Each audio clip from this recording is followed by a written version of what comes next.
Hi, this is my video evaluation of my FMP short film Two Take. Two Take is an attempt at a British comedy. I wanted to implement elements from a Tarantino and a Guy Ritchie, merge them together. This is what I quite like about it. I'm going to name some things that I don't like about it, things I could have done better. The way some shots were shot. Um, and just different elements that went into the production of my FMP short. Um, this is just the evaluation on the film. There'll be another couple of videos evaluation or covering other production elements that went into the film, whether that be paperwork, whether that be finding actors, etc., etc. This is just the film. The other ones will be further down in the blog. So yeah, I'm going to dive into this, psychoanalyze my own film in a way which I'm going to regret. Uh, but yeah, um, I'm going to start now. So the first scene takes place. This is at Yuma's house, and it takes place with Johnny and with Austin's characters Flynn and Win. So you see here with this shot here, the part one, the house robbery. Very Tarantino-esque, if you will, when you think of Pulp Fiction, when you think of Inglourious Bastards. Um, I did want to do it in parts, and there's a quote from Tarantino that says he structures his films like a novel. So there'll be chapters to his films like there would be chapters to a novel. I like that idea. I kind of incorporated that idea into this. That's why we have part one, house robbery, part two, part three, part four, etc. So yeah, that's Tarantino kind of kicking in.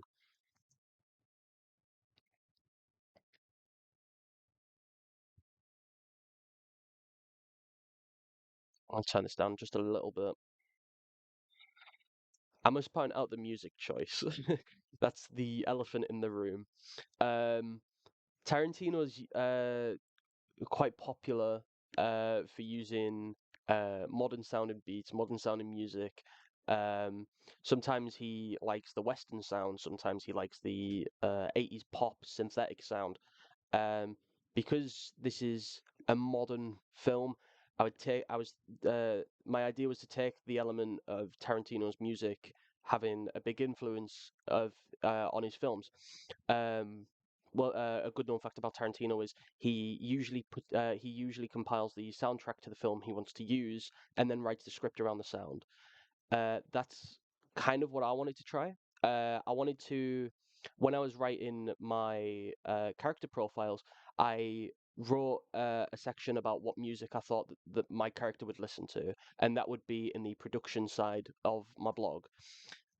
So for this character here, Flynn, played by Austin, he's a he's a two-bit petty thief that thinks he's that guy when he's not. Um, so he's going to be listening to that kind of the kind of cool riffs and the cool sounding beats to make you think that you are that guy. But at the side, he's got that little bit of quirkiness to him, which is why I thought the "Staying Alive" by Bee Gees crossed with the 50 Cent in the Club remix kind of worked for his character. A problem with that would be copyright, but you'll see in the a problem with that would be the copyright, and you'll see in the production side, I did try and make my own music for this. I tried to make my own beats, my own synthetics using GarageBand. It didn't work, hence why I used the copyrighted sound. In future, I do want to try and make my own sound for my own films, whether that be doing it myself using applications like GarageBand, softwares like GarageBand, um, or asking a music student, for example, which is what I did for this one. Um, but that is an obvious elephant in the room. But the music, I just wanted to be part of the characters as opposed to just putting music in the film to make it seem more enjoyable. I wanted it to be part of the character, so that's why I've used this is the music choice for this one.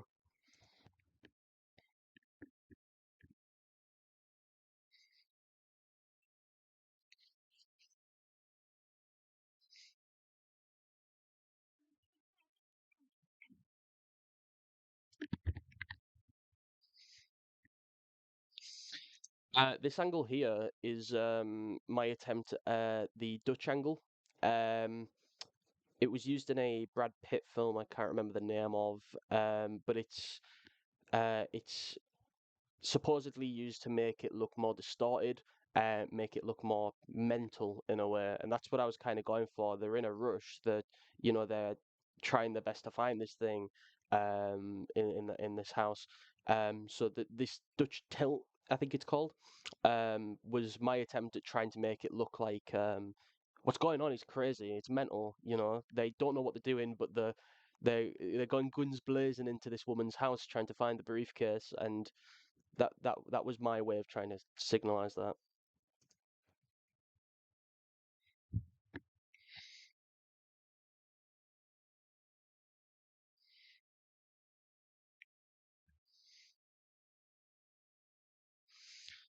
I should also point out about this scene here. You might be able to see it. I because I always go really hard on my editing because it's what I think I'm best at rather than filming. A lot of this was shot during the daytime because we had a problem with Johnny's schedule. He needed to be home by a certain time. Um, so even though the scene is set during nighttime, we had to shoot it in the daytime, and that kind of led me to try and edit it in a fashion that made it look like it was nighttime. So it might be noticeable. I think it is a little bit. You've obviously got the overexposure here, which I'm not proud of. And a lot of the darkness is a lot of filter, a lot of playing around with the lighting from the scene because this was shot raw, no ND filters or anything like that. I think when I'm outside, I can get away with saying it was outside. It was at nighttime, sorry. When it's inside and you've got the exposure from the windows, you might be able to see the little box that I've drawn around here in post. Maybe even the box around the door. There's also the bit where Austin pops his head up. It should be coming up in a second, where you can see the circle around his face because it was too dark to actually see him when I put the filter on. With Johnny, I don't think it's as noticeable. With Austin, I think it is. So you might see this little circle here. That was in post. I tried my best to get around that, um, but it is what it is. I'm not exactly happy with it, but I think it was the best that I could do with my own capabilities by myself. It's definitely more noticeable with Austin, the circle, but it is what it is. This is another thing I kind of wanted to try. It was off-center framing. I've been watching a lot of Vince Gilligan. He's the creator of Breaking Bad, and he's the creator of Better Call Saul. He's also done a couple of other projects here and there. And what I've noticed a common theme, more so in Better Call Saul, he was more experimental with his shots. It's off-center framing. So I was trying to use rule of thirds, sorry, rule of two thirds. I was trying to use the rule of thirds and try and put different objects um, almost as the main object, but to the side. So there's something going on in the background, which should be the main thing, but the main object in this scene here is this vase of flowers. Even though Austin's found this briefcase, he's picked it up from the back there. I wanted the flowers to kind of be the main object.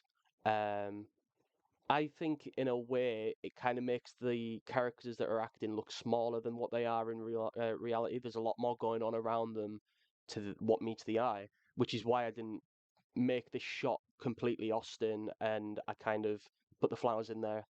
Anyways, it was also kind of luck. I didn't mean to put the flowers there. Sorry, I should rephrase. It's also a bit of luck because I didn't actually have the idea of the flowers until I seen the flowers. I just knew it was something I wanted to incorporate it, and I would kind of not force it in, but kind of cowboy and play around and put it in when I seen fit if there was an environment that let me do so. So that's why the flowers are in there.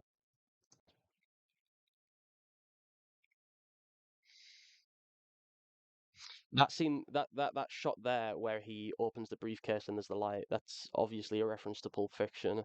What we done to get that, it's not actually in post.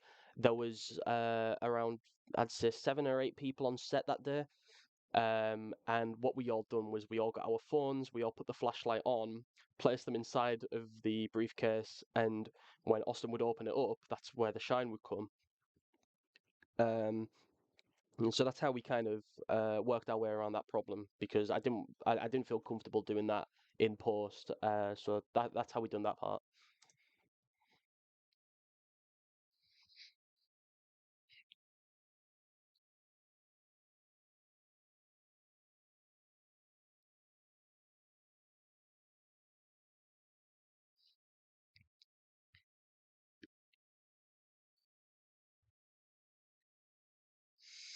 So that's the first part of Two Take Act One. I if I'm going to be really nitty picky about it, I am not happy with the filters over the editing, the filters that I put on during post. Uh, it's in the script. It'll say that it's set during nighttime, and it just doesn't look like it's set into nighttime. I tried to solve that problem through post. It didn't work. I'm not happy with it. Secondly, the music. Um, I think I kind of went overboard with the choice of music. Like I said earlier, it was more of just like a character. Um,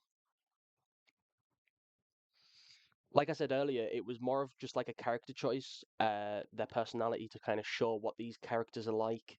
Um, it didn't work. I don't think it kind of made the film cringeworthy. I don't think it got many laughs when I did show the film. Um, if there were laughs, I don't think it was because of the music choice. Um, but if I am going to give myself credit for something, it would be that it gave us an insight into the characters and their personality through the music, which is something that I really wanted to do. It just didn't fit the aesthetic and the it it it it, it, it was more ridiculous than funny, and it was more silly than it was natural. So that's what I think of part one. We're going to move on to part two now.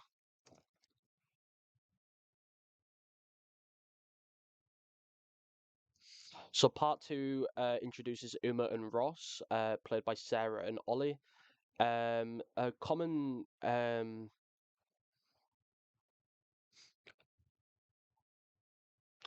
thing that people said that they didn't like about the film is that it didn't make a lot of sense having the jumps between places and people that we haven't met, people that aren't introduced into the script properly. I do completely understand this. I do. Um, but that's where the Guy Ritchie, the Quentin Tarantino script writing comes into play because they haven't they do non-linear stories and they write a script with non-linear stories in there, which is what I was going for. But with the time that I was able to put into this and with the amount of time that it takes to watch the film, I don't think there's a big enough time to develop these characters and to get to know all of them. A problem with that is having such a big cast as well. I think there's 9 or 10 characters in here, maybe a little bit less. For 6.5 minutes, it's not enough time to properly engage with these characters, which is something I'm going to bear in mind for the future. But I think I'm going to give myself credit for being ambitious. Nevertheless, I think I've done a good job with Flynn and Win, making them this comedy, comedic duo that we can laugh at, and the comic relief of the film. Uma and Ross are the more serious side of the film. So we're going to dive into the scene now. Again with the music was really part of Uma's character.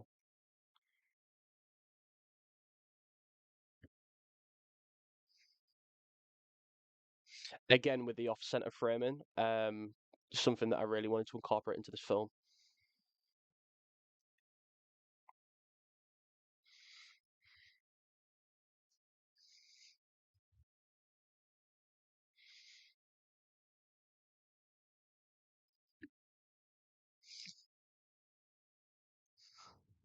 That transition there, I'm not pleased with at all.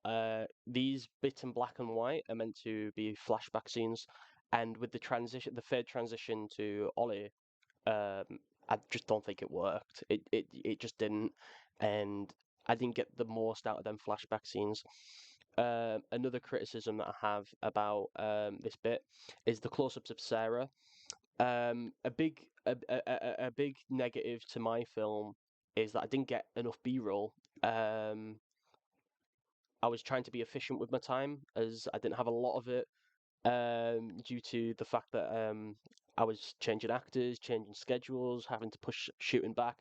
So I tried to be as efficient as I could with shooting, be on a scene, shoot what I needed to, and then move on to the next, just to save a bit of time. So these bits here are all part of the same shot.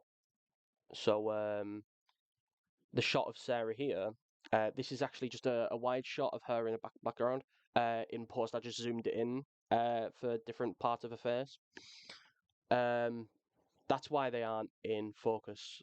So I definitely could have done with more B-roll, and that's ever present through the entire film. I think it seems choppy in some places, but I'll go into that when we come across it. But yeah, that's this is the introduction to Uma's character. I'm quite a fan of it, especially this shot. I really like this shot a lot. I actually used it for the thumbnail to the film for YouTube. Um, this shot I'm quite proud of. The shots that are inside of the uh, in this dark room with the desk. That is something that I picked up on during post. I'm not very proud of it, but it is what it is.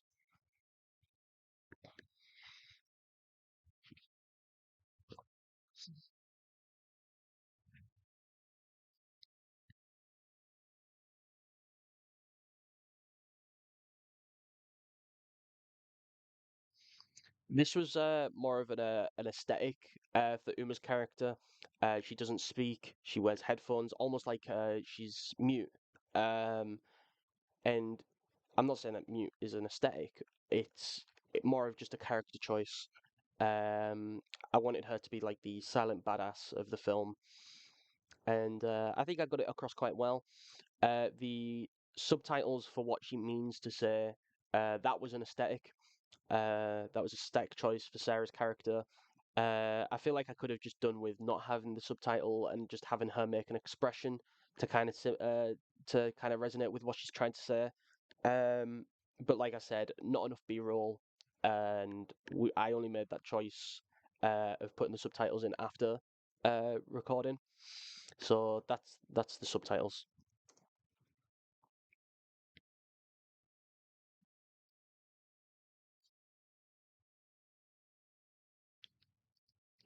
That's it'll come back to the B-roll. I don't feel like I got enough B-roll, so there's this shot here where Uma's holding the gun underneath the table towards Ollie's crotch. That's obviously inspired by the bar scene from Inglourious Basterds, Tarantino film. But it just seems choppy and it seems like it jumps, and that's uh the big thing about the B-roll. I'm not happy with the amount of B-roll I got. It wasn't enough, and for the next film I make, it's gonna have to be more because it just seems really choppy. It jumps from bit to bit, and yeah, it's a negative that I have throughout the entire film. Really, the sound as well isn't great.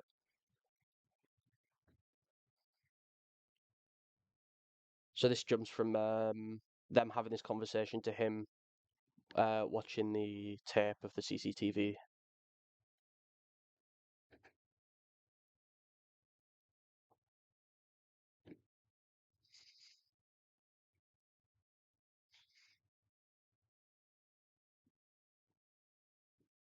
That's not great either. I had to customize the settings in the camera to compensate for the darkness of the room that we're in shooting this bit. Uh, I think it was the shutter speed.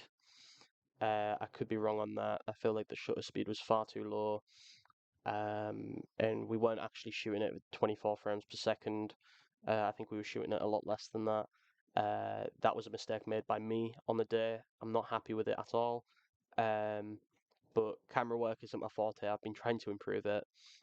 It's something that I'll definitely take into account for the next film that I make. It's not good enough to have such slow frame rate and have everything run smoothly. It just doesn't work. So that's a negative I've got about this scene. It's the frame rate. It's definitely below 24, and it really annoyed me in post because I didn't know how to fix it.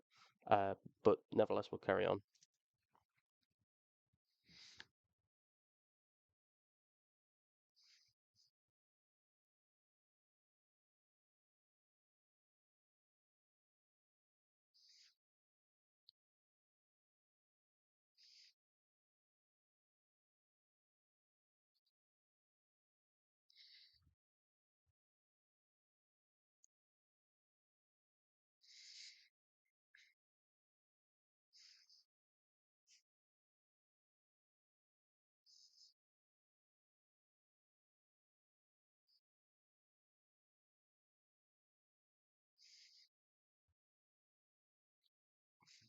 This scene was meant to come across as kind of ironic. The scene is basically these two hitmen.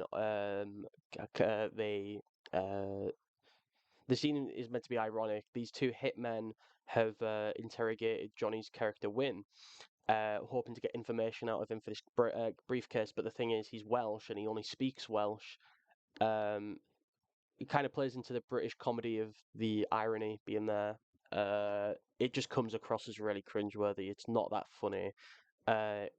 It sounded a lot funnier and a lot better in my head. Um, it just didn't work on screen. So yeah, this entire scene is. I feel like this entire scene is almost throwaway. Like it could have just been thrown away and it would have been a better film. But it was kind of necessary towards the plot for why Johnny wasn't in the no, sorry, fourth act. Um, sorry, the fourth part. Um, so yeah, that's my reasoning behind this part being in. I wouldn't have had it in if it wasn't as important to the plot as it was.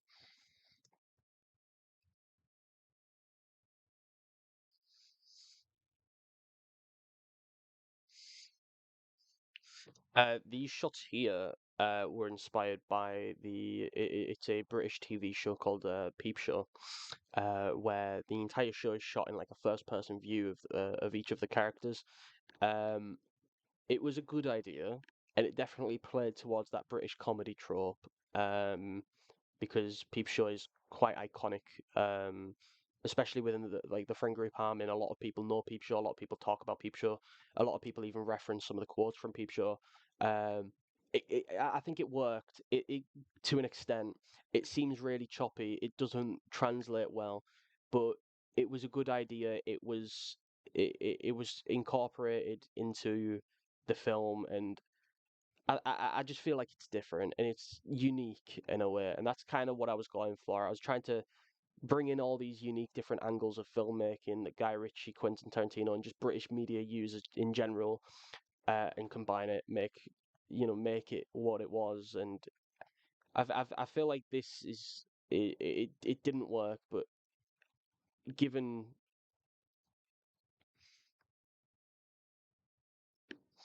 I feel like the two take. I feel like the Peep Show kind of camera work was definitely a good idea. I just don't think it was translated that well. If I were to change it, I would have had the camera handheld rather than on a tripod and me talking to the camera and Joe talking to the tripod. I think it should have been handheld to add to that kind of you were there kind of thing and the actual first person view rather than having it just a still shot.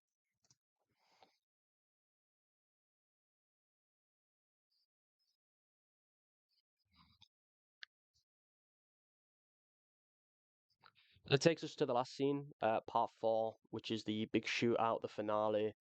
Um, This was shot on the same day as the house robbery. It was shot in the same place. So yeah, I'll play that now.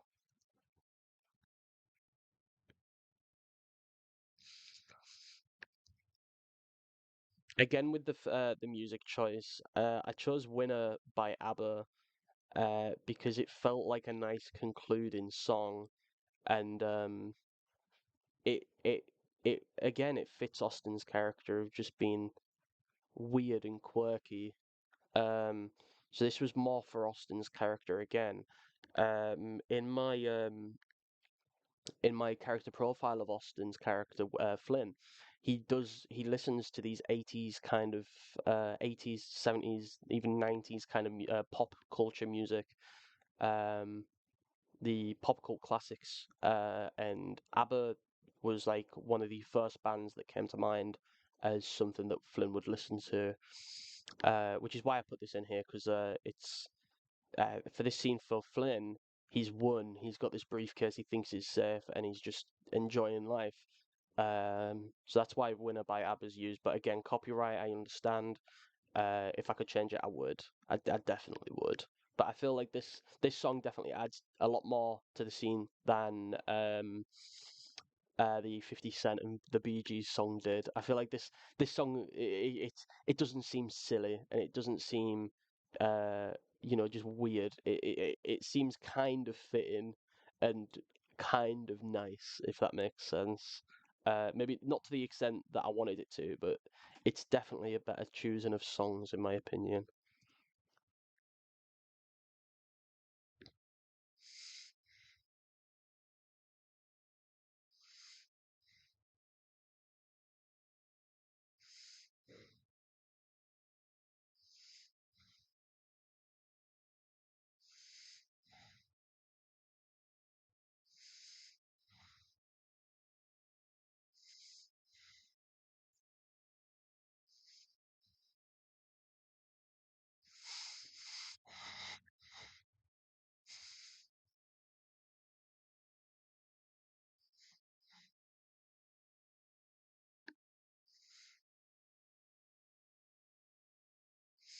These animations I'm not happy with. The muzzle flashes on the gun.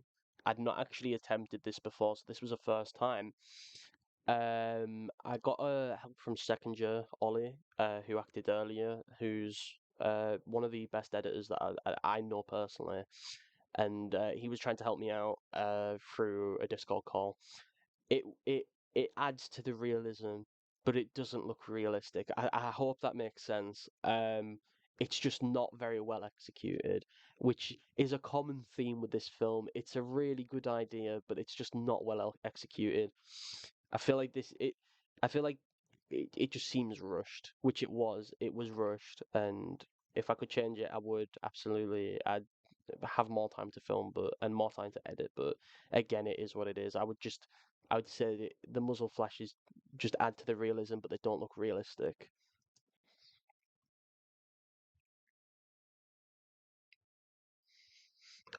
That's another thing. I tried to incorporate the lyrics into the screenplay. So obviously, the loser standing small, he's dead. So yeah, trying to incorporate them lyrics into the actual screenplay was something that I tried to do, and I accomplished. Yeah, I'll give myself a little pat on the back for that.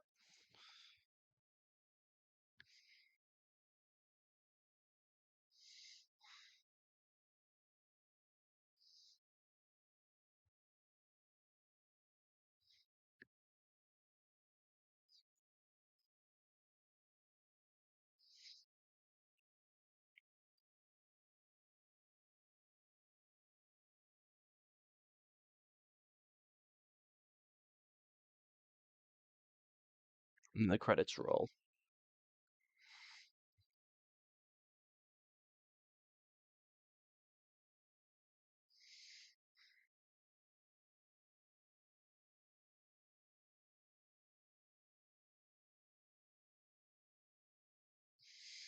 So that's to take. If I were to make some positives about the film, the script itself was really good. I really enjoyed making the script for it. I really enjoyed working with the people that helped act and were crew.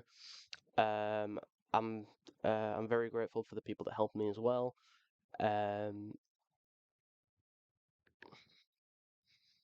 I would also say it's different, and I tried to be unique, and it was unique. And even if the execution wasn't there, I'm I'm happy that I can show something and I can say this was my idea, this is mine, and I tried to be different, and I tried to almost bend what people were making, and re- I Going into FMP season, I tried to have the goal of getting as many people to remember my film for being different, and I feel like I accomplished it for good or for worse.